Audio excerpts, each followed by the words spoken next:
Alright, what's going on, guys? Like many of you, I've been playing Elden Ring DLC non-stop for the last week, and I finally just finished my first run, and I have a lot to say about it. First off, before really getting into the meat of this video, I do think it is a 10 out of 10 in my book. It's more Elden Ring, and in my opinion, I think this is the best FromSoftware DLC we've ever gotten. Now, this video is going to bring up quite a bit of my complaints with this DLC, and as it may seem, I also have complaints with all of FromSoftware's other DLCs. So even though I do think this is their best one, it's not above criticism in my book. No, I don't think the bosses are too hard. No, I don't think the DLC is overpriced. My criticisms lie with a lot of things that aren't being brought up in the conversation. Because while you've heard me sing nothing but praises about it, there are definitely some aspects that did not live up to the hype in my opinion. So we'll break all that down. But if you enjoy all things Elden Ring DLC and want to stay up to date on the lore and discussion, go ahead and hit that subscribe button, and now let's get into it.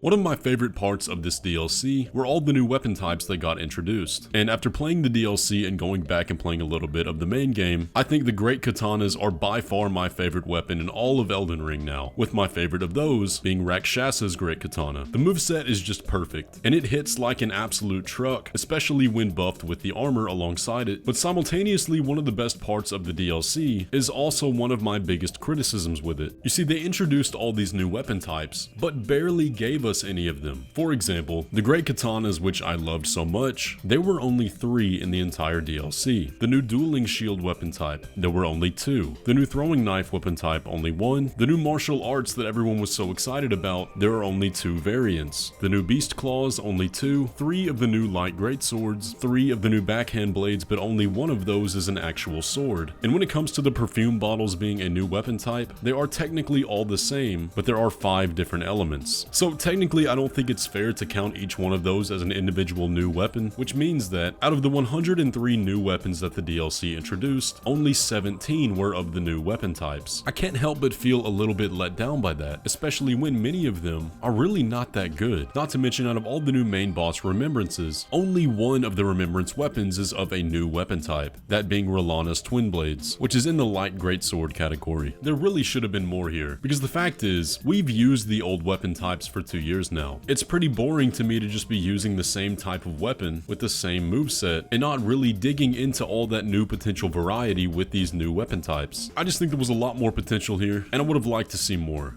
But now let's talk about exploration and rewards. Before we dive into this, let me preface it by saying, is the DLC worth exploring? Absolutely, 100%. The Shadow Tree blessings are absolutely worth it, and I thoroughly enjoyed my time exploring. With that being said though, I started this DLC with 0 smithing stone 8s. I had used all the ones I had to upgrade my weapon beforehand, and when I finally beat the final boss, I had 97. That's just smithing stone 8s. I can't even begin to tell you how many items I picked up off the ground in this DLC that turned out to be smithing stones. Now granted, it felt like pretty much every enemy dropped smithing stones in some capacity, but it felt like every item I picked up was either a smithing stone or crafting material that I already had. Not to mention, the DLC added 43 new cookbooks, and many times these cookbooks were used as the main reward to be found in an area of interest. And let's not kid ourselves, crafting isn't really the most appealing aspect of this game. So when you have so many locations that you're supposed to explore with an end reward that's a cookbook that you're probably not going to use, it makes many of these areas feel as if they're not worth exploring and creates the illusion of empty space. I really did feel, at least for the first half of this DLC, the question in the back of my mind that where are all the new weapons and armor? I couldn't find them. Now yes, that's an error of exploration on my part. I wasn't searching in the right areas, but all my exploration was happening naturally. I was finding the Shadow Tree fragments. I was finding a lot of the cookbooks, and a heck of a lot of smithing stones. And this may be a really subjective experience on my part, but I've heard a lot of people tell me they felt the same. Now on paper,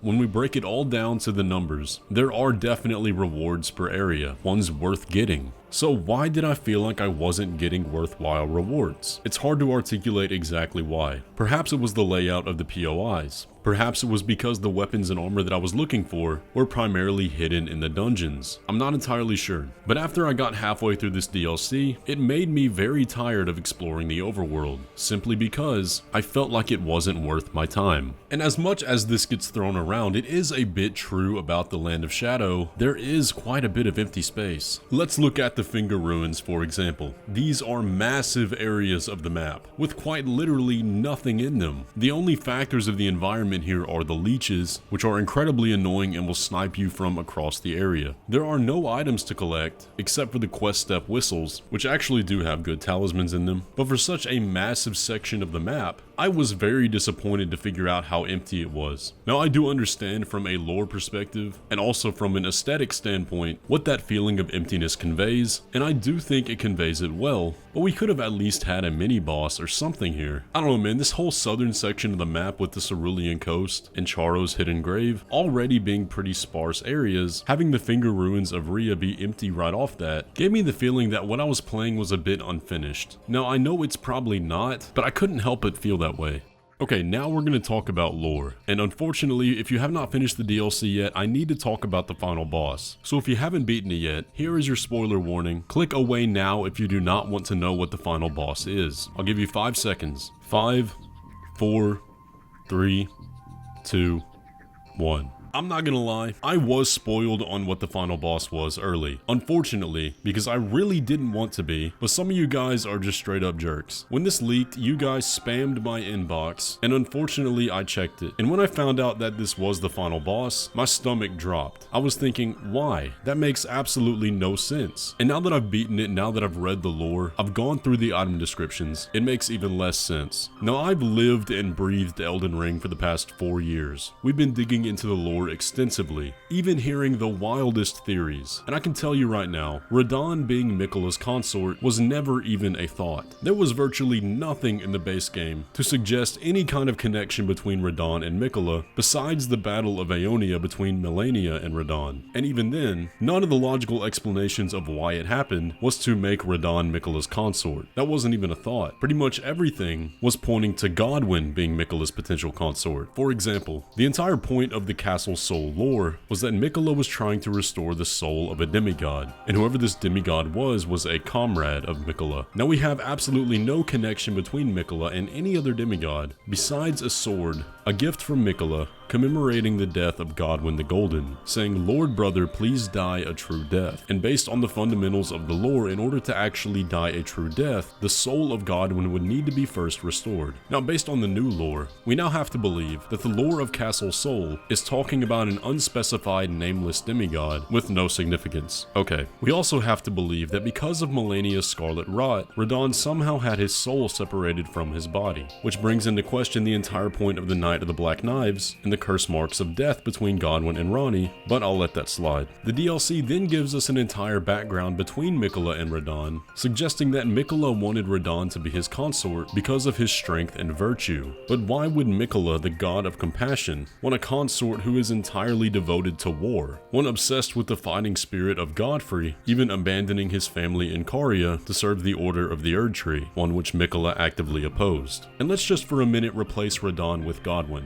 Godwyn was the hero of the war against the dragons, even took compassion on the dragons, befriending them instead of totally wiping them out. Godwyn was killed, and his soul was separated from his body. Then we interpret the Castle Soul lore as Miquella looking for a way to revive the soul of Godwyn. That gives us a motive for the Battle of Aeonia, since Radahn halting the stars would thereby halt the eclipse. And we have active evidence through the Golden Epitaph of a bond between Godwyn and Miquella. So in the main game, we kill Radahn. Miquella's able to initiate the eclipse, restoring the soul of Godwyn. We kill Mohg. Miquella does the exact same thing using Mohg's body and Godwyn's soul to create his consort. To me, that makes perfect sense. A heck of a lot more sense than Radahn. But maybe that's just based off headcanon, and I haven't done a full investigation into the DLC lore yet, and also if I hadn't been spoiled, I likely would have had a different reaction. And I even have to find issue with the way they present Radahn here, because what this is supposed to be is Radahn's soul in Mohg's body, yet the only cosmetic change of Radahn is that he has legs and a few omen horns on his arms. They should have just ran with it. This is supposed to be Mohg's body. Make him a monster. I don't understand why it's just Radahn again. And he only has one little wimpy blood flame attack to suggest that again it's Mohg's body. Now, despite all of that, I do actually like this fight. I think it is a great capstone on an Elden Ring DLC, and as a boss fight, I think it serves its purpose very well. I liked all the Miquella reveals. I just don't like that it's Radahn, man. My first thought is that the lore was retconned. Beyond. And I don't think that's the case, but I'm really struggling to make sense of it. I just imagine the perspective of someone who's playing Elden Ring for the first time with the DLC, doesn't have the 2-year waiting period that we do, going straight from fighting Radahn to fighting Radahn again. I think they'll be very confused. I'm sure in a few months we'll have made sense enough of it, and maybe we just haven't thought back hard enough and missed things, but it is what it is. I'm kind of just ranting right now. Now this is the internet, so let me say, the fact that I have these complaints doesn't mean I didn't like the DLC. I loved it. It's a 10 out of 10 from what it is. I'm just nitpicking as someone who obsesses over this game much more than the average person. It's literally my job. Now you're more than welcome to disagree with me. In fact, I welcome it. I want you to convince me otherwise because I want this to be perfect and I hope I'm wrong. With all that though, I look forward to reading the comments and having a discussion. If you enjoyed today's video, be sure to leave a like on it and subscribe if you're new around here. But with all that, I will catch you in the next one.